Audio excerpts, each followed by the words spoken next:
Contando el cuento con Ángel Guzmán. Estamos en Contando el cuento, mi nombre es Ángel Guzmán y hoy vamos a hablar en nuestro segundo video sobre las normales rurales.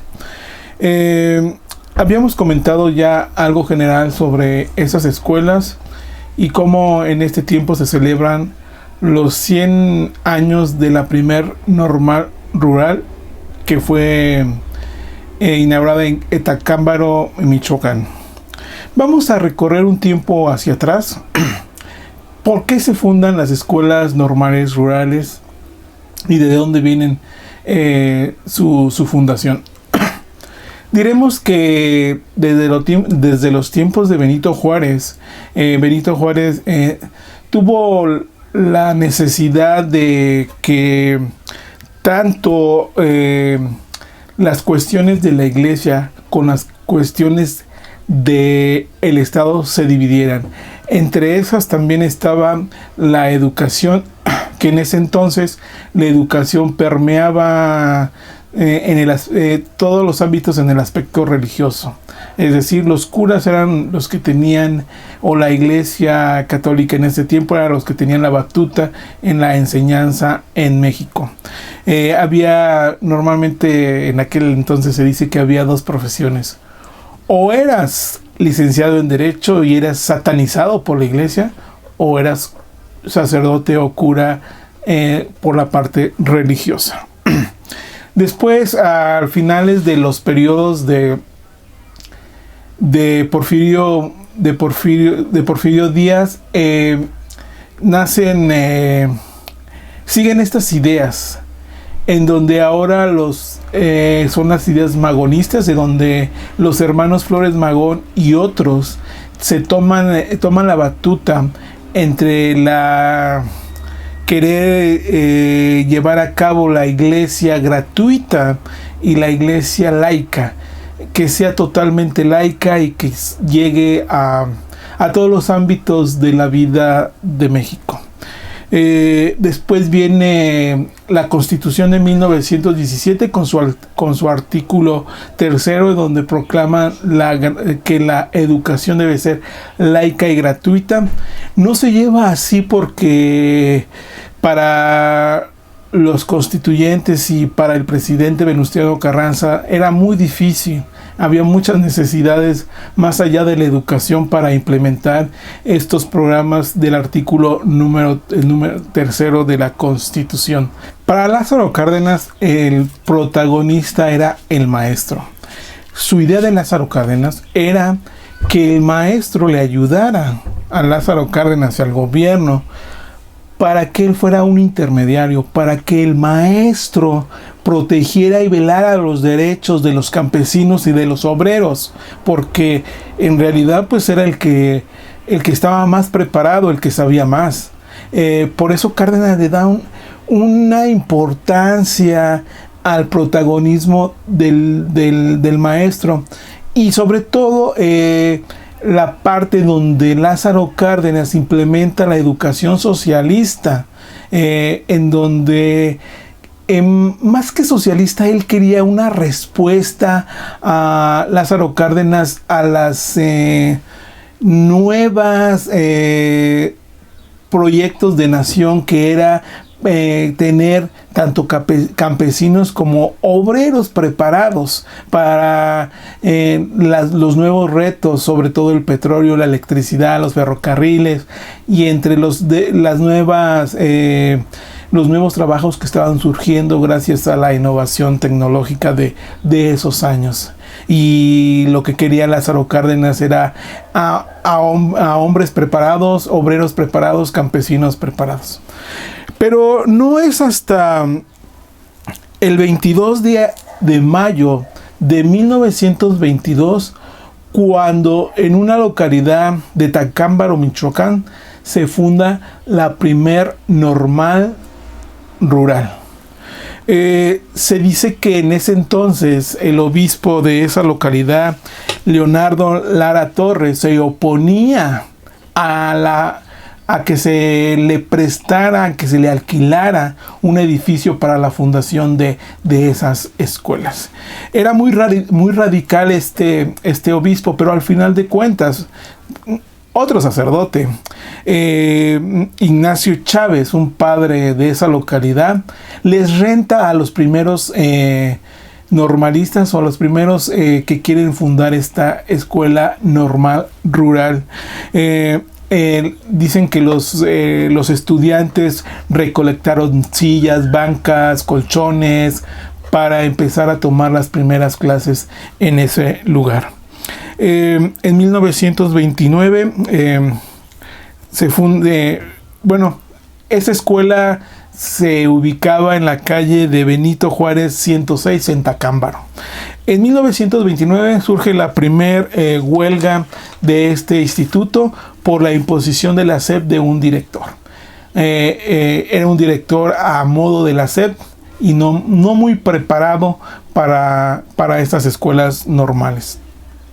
En 1925 la escuela normal se separa por esos motivos y más, se separa de la SEP y la rescata la Universidad de San Nicolás de Hidalgo para que siguiera funcionando la normal rural.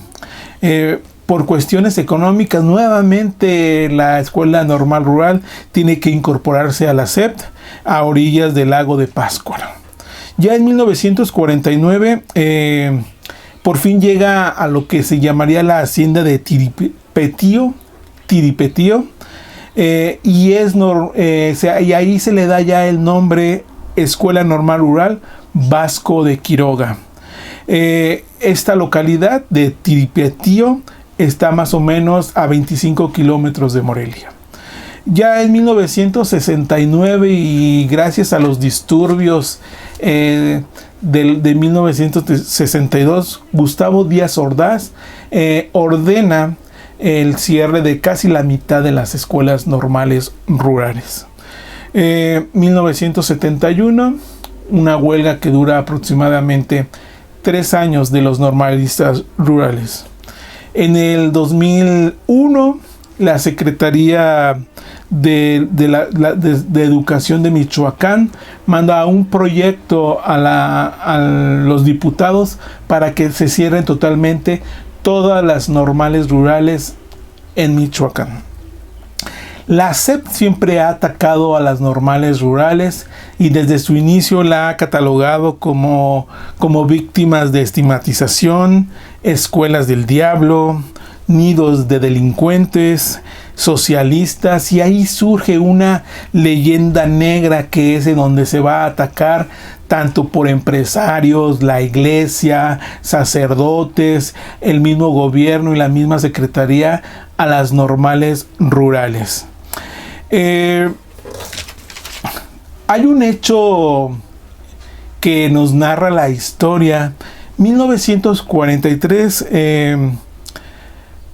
desde 1941 a 1943, cuando surge un secretario de la educación pública que se llama Octavio Béjar Vázquez, se dice esta parte de la historia que este personaje atacó con todo lo que pudo a las normales rurales. Y un hecho que lo caracteriza mucho es de que ahí en el edificio de la Secretaría de Educación Pública había un mural dedicado a los maestros, a los normalistas rurales, en el cual decía lo siguiente: en honor a los maestros rurales caídos por la idea de la educación socialista, y ahí daba el nombre de todos aquellos maestros que habían iniciado por este ideal socialista y por la educación rural dentro del acontecimiento del acontecer mexicano. Había los nombres de todos aquellos que habían sido martirizados, habían sido maestras violadas, maestros muertos, maestros mutilados, aún colgados de árboles por defender a las normales y a la idea de la educación rural. Este hecho le dio trascendencia y mucho pesar a la historia normal rural de México. Hoy en día, que se cumplen 100 años de la Escuela Normal Rural, el gobernador Alfredo Ramírez Bedoya, gobernador de Michoacán, ha mandado un proyecto a la Cámara de Diputados en donde se quiere reconocer a esta primer normal rural con los títulos de primitiva, centenaria y benemérita Escuela Normal Rural Vasco de Quiroga de Tiripetío, y en donde se le asignan también recursos para su sustentamiento de la escuela y para los planes educativos y para lo que es cuestiones como los albergues mixtos que allí se viven en muchas de estas escuelas. Hoy en día se cuenta en esta escuela con alrededor de 500 alumnos que albergan esta primera escuela. Hay nombres que me gustaría nombrar, como Francisco Javier Acuña, César Navarro, Bonfilia Brito, Moisés Zamora, que fueron destacados normalistas rurales que salieron de esta primer escuela normal rural. La última escuela rural fundada en México fue en 1975, que se llama Cedral, en lo que es San Luis Potosí. Nos vamos a quedar hoy en día con esta pregunta. ¿Son necesarias el día de hoy las normales rurales? Muchas gracias.